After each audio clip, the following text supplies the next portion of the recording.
शिव महापुराण की कथा कर रही है।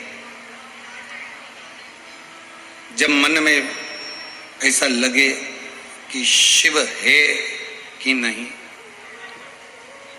कई लोगों के मन में एक प्रश्न खड़ा हो जाता है कि हम शंकर भगवान को जो जल चढ़ा रहे हैं वो भगवान वो गढ़दानी त्रिकालदर्शी कैलाशी शिव उसको प्राप्त कर रहा है कि नहीं कर रहा। हम जो दीप लगाते हैं मंदिर में भगवान उसको प्राप्त कर रहे हैं कि नहीं कर रहे।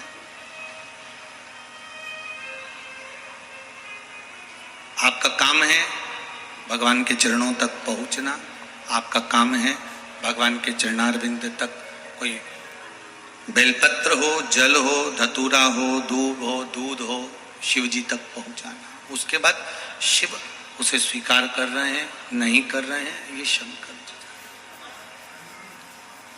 तेरे मंदिर में आना मेरा काम है और मेरी बिगड़ी बनाना तेरा काम। ब्रह्मा जी के मन में भी संशय उत्पन्न हो गया था। ब्रह्मदेव ने स्वयं भगवान विष्णु से कह दिया था कि नारायण आपके पिता कौन है, तब भगवान विष्णु के मुख से निकल गया था कि शिव मेरे पिता हैं। परीक्षा करना चाहिए शिव कौन, कौन शिव, कौन शंकर। तब ब्रह्मा और विष्णु ने मिलकर एक पर्वत को घुमाना प्रारंभ करा और उस पर्वत को घुमाने से एक शिवलिंग की आकृति प्रकट हो गई। उस शिवलिंग को भगवान विष्णु ने हाथ जोड़ लिए। सबसे पहला पार्थिव शिवलिंग का निर्माण, सबसे पहला जो शिवलिंग का निर्माण हुआ था, जो अग्नि के खंभ से शिवलिंग निर्मित हुआ था, वो भगवान ब्रह्मदेव और भगवान विष्णु की साक्षी में प्रकट हुआ था। अब उसमें भी संशय था, बहुत था।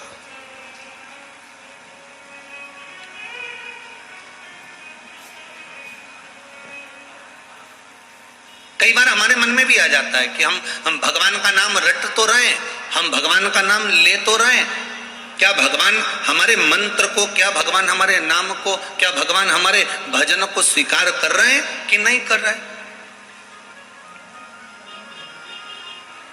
किसी किसान से जाकर पूछना, अगर वो बीज बो देता है और वो बीज नहीं लगता, पहले नहीं लगा परंतु बाद में कभी पानी पड़ गया, बाद में कुछ उसको खाद मिल गई, तो जो बीज बेकार था, जो बीज उगने वाला नहीं था, जब दूसरी फसल लेने जाते हो, जैसे तुमने सोयाबीन का बीज बोया, उसके बाद तुमने जो गेहूं का बीज बोया बाद में, तो सोयाबीन का जो बीज वहां पड़ा रह गया, जिसकी कोई मात्रा ही नहीं थी, वो कभी लगा ही नहीं था, वो पहले से पड़ा हुआ था, फिर भी अगर उसको पानी मिल गया, उसको थोड़ी सी खाद मिल गई, उसको अच्छा कुछ भाव मिल गया, तो फिर वो बीज भी गेहूं के साथ में अंकुरित हो ही जाता है। उसी तरह हम जो भजन करते हैं, हमने तो भजन कर लिया, हमने तो शिव नाम ले लिया, हमने तो मंत्र का उच्चारण कर लिया, अब वो बीज हमने जो बोया है, हमने जो मंत्र जपा है, हमने जो नाम जाप लिया है, वो कभी ना कभी अंकुरित जरूर होगा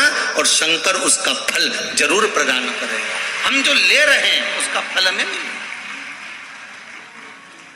प्राप्त होगा।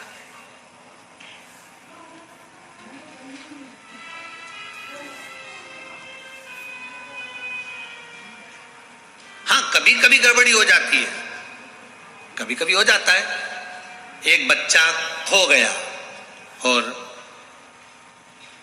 एक बच्चा जब गायब हो गया तो किसी ने व्हाट्सएप पर उस बच्चे का फोटो डाल दिया और डालकर लिख दिया, ये बच्चा खो गया है, इसको ढूंढो और इसके घर का ये एड्रेस है, छोड़ के आना। ये बच्चा कहीं खो गया है, इस बच्चे का फोटो डला हुआ है और वो बच्चे को ढूंढना है। और ढूंढा, वो बच्चा रात को अपने घर आ गया। अब बच्चा तो रात को घर आ गया, पर वो जो मैसेज था ना व्हाट्सएप पर, वो जगह जगह जगह जगह चलता ही रहा।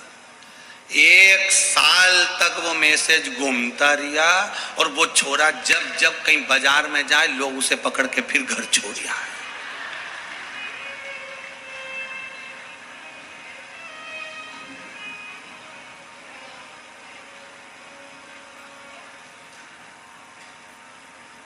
आखिरी में वो लड़के ने नीचे एक लाइन लिख दी कि अब मैं मरने जा रही हूं। तो मोहल्ले के लोगों ने पूछा क्यों मरने जा रहा है? तो कहा मैं जब घर से बाहर निकलता हूँ, रोटी खाने कहीं जाऊं तो कहीं पानी पीने जाऊं तो कहीं दोस्तों के साथ खेलने जाऊं, कहीं का भी मिलता है पकड़ के वापस घर छोड़ जाता है। अब वो खोया हुआ 1 साल हो गया, पर पकड़ने वाले अभी भी तैयार, अभी भी उसको पकड़ पकड़ के घर छोड़ के आ जाता। मंत्र अगर प्रबल है, मंत्र की प्रबलता है, तो वो कहे ना 1 साल पहले खोया था और साल भर से लोग उस व्हाट्सएप पर फोटो घुमाते जाएं और घुमाते घुमाते उसको घर छोड़ कर आते हैं। उसी तरह तुम कितने भी पुराने मंत्र का स्मरण करते रहो, परमात्मा भूलेगा नहीं। आखिरी में तुम्हारे दरवाजे पर आकर तुम्हें उस परमात्मा के द्वार तक पहुंचा ही देगा, उसकी चौखट तक ले जाकर छोड़ ही देगा।